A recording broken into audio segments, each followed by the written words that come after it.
Hi everyone, welcome back to my channel. So আজকে আপনাদের সাথে রসগোল্লা রেসিপি শেয়ার করব।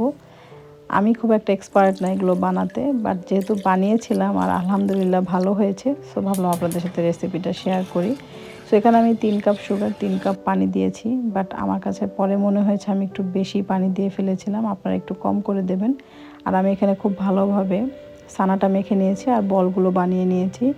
এখন আমি শিরার মধ্যে এগুলো একে একে দিয়ে দিব, দেন 15 থেকে 16 মিনিটের মতো কুক করব। সামটাইমস আমি হাই ফ্লেম, সামটাইমস মিডিয়াম ফ্লেমে কুক করেছিলাম। সো দেখতেই পাচ্ছেন যে বলগুলো খুব সুন্দরভাবে কুক হচ্ছে।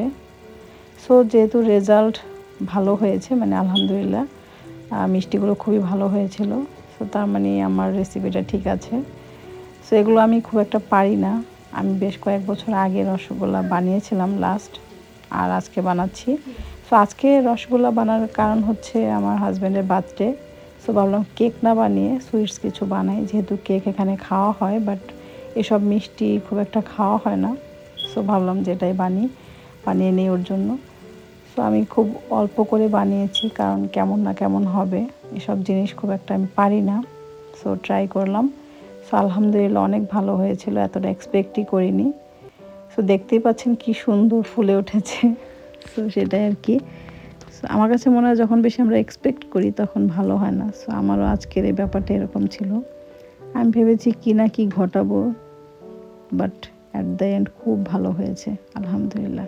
আজকে আমি এখানে 2.5 লিটার মিল্কের ছানা বানিয়েছিলাম, সেখান থেকে দুটো মিষ্টি আইটেম বানিয়েছি। একটি তো রসগোল্লা, আর একটি হচ্ছে ছানার মিষ্টি।